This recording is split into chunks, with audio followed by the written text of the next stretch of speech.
Сәлеметсіздер ме? Бүгін біз бірінші тоқсан бойынша геометрия пәнінен жиынтық бағалау есептерін талдайтын боламыз. Бірінші есеп, сурет бойынша сұрақтарға жауап беріңіз. Нүктелердің қайсысы барлық үш түзуге де тиісті екенін анықтаңыз. Қай нүкте үш түзуге тиісті? Неке қараймыз. В нүктесі С түзуіне, М түзуіне және Б түзуіне тиісті болып келеді. Сонда В нүктесі үш түзуге де тиісті.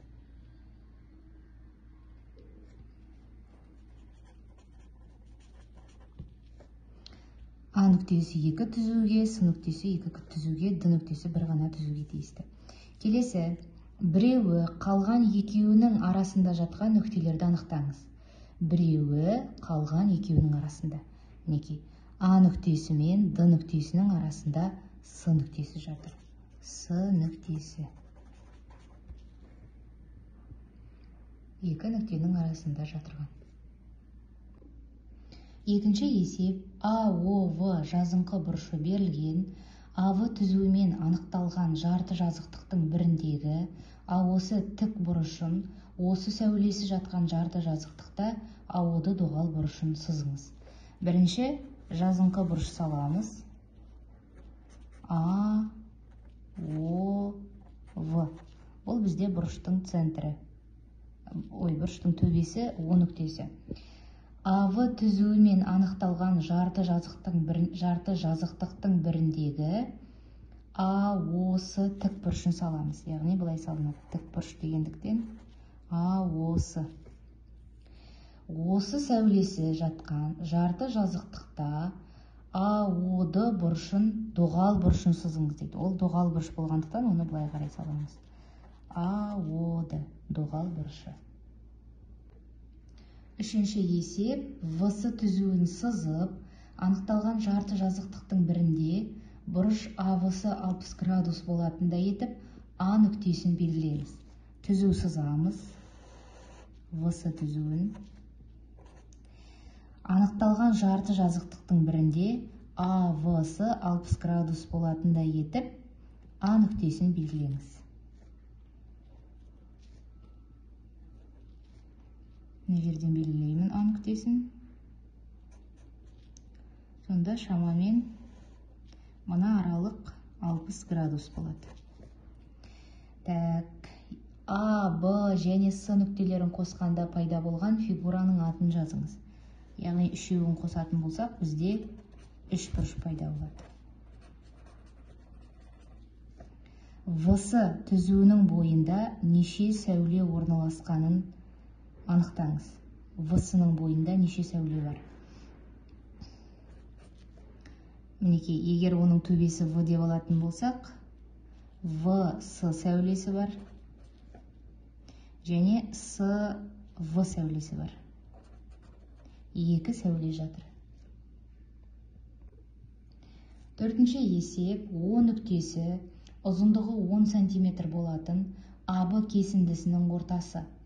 ОА сәулесінен осы тең 2 см болатындай С нүктесі белгіленген.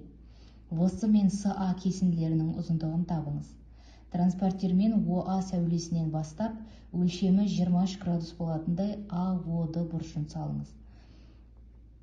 О нүктесі ұзындығы 10 см болатын АВ кесіндісінің ортасы.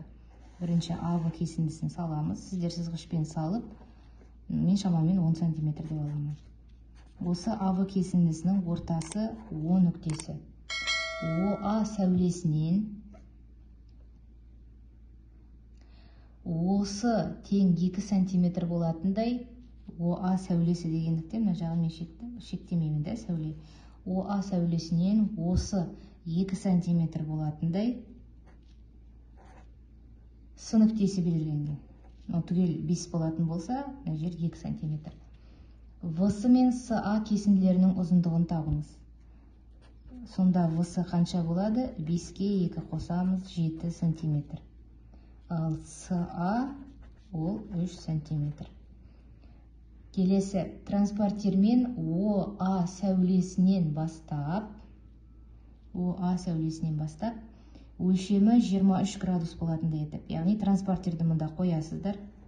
23 градусты өлшеп аласыздар, сонда сіздерде мынадай бұрыш шығу керек. АОД 23 градусқа тең болатындай етіп бұрышын саласыздар. Бесінші есеп. АВ және ДС түзулері О нүктесінде қиылыса отырып 4 бұрыш құрайды. Олардың екеуінің қосындысы 80 градусқа тең, белгісіз бұрыштарды табыңыз. Екі түзу саламын. А, Б түзуі және ДС түзуі. Екеуі О нүктесінде қиылысады. Олардың екеуінің қосындысы 80 градусқа тең. Мысалы, мына екі бұрыштың қосындысы, мынау 1 болсын, мынау 2, 3, 4. Бұрыш 1 мен бұрыш 3-тің қосындысы 80 градус болса, олардың әр қайсысы 40 градустан. Себебі бұлар вертикаль бұрыштар. 2 мен 4. Бұрыш 2 мен бұрыш 4-тен. Және олар қанша градус болады әр қайсысы? 140 градус болады. Себебі бұрыш 1 мен бұрыш 2-нің қосындысы 180-ге тең болу керек.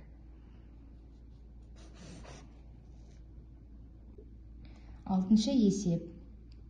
АОБ және БОС сыбайлас бұрыштар. ОД сәулесі ОБ сәулесіне перпендикуляр. Егер бұрыш АОВ 35 градус болса, онда СОД бұрышын табыңыз. Так,